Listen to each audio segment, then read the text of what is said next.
Hola, ¿qué tal? Yo soy Miriam Rodríguez y les doy la bienvenida a esta nueva cápsula, titulada Los contratos. Hoy tenemos el honor de contar con la presencia de Jorge Mora Moreno, docente de la materia de Derecho Contractual, en la licenciatura de Derecho. Acompáñanos a descubrir en esta primera parte los aspectos clave de este relevante y fundamental tema, desde su definición y los distintos tipos de contrato que existen, hasta los principios que rigen su formación e interpretación.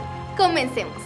Un contrato es un acuerdo de voluntades entre dos o más personas para crear, modificar, extinguir en su caso derechos y obligaciones. Es decir, hay un pacto volitivo, un pacto de voluntad entre dos o más personas que se obligan precisamente con la celebración del mismo, y de él nacen derechos y obligaciones para las partes que intervienen.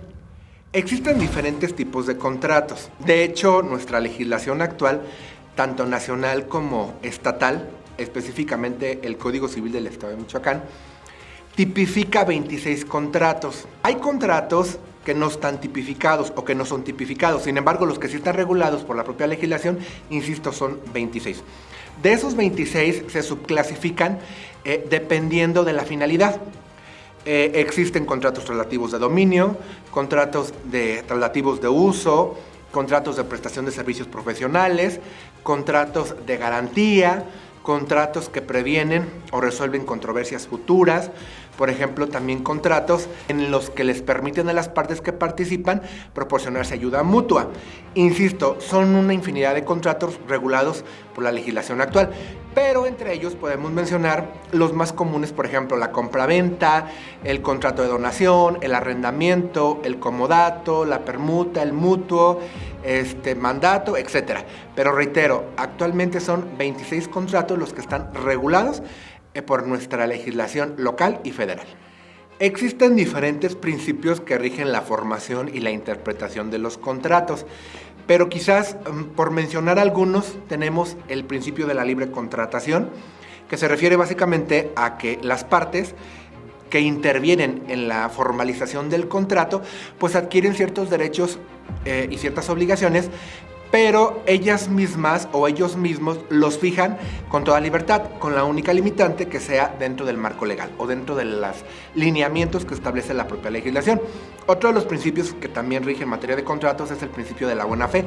Este se refiere a que la voluntad expresada por las partes en los contratos que se celebran debe de ser tendiente a que exista buena fe para el cumplimiento de los mismos. Es decir, un contrato se hace para cumplirse.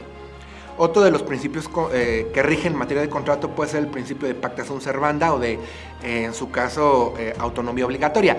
Cuando las partes adquieren derechos y obligaciones con motivo de la celebración de los contratos, se están sujetando al cumplimiento que emana de ellos mismos. Entonces, no se deja a la libre voluntad o al libre albedrío de las propias partes el cumplimiento de esas obligaciones o el poder exigir esos derechos.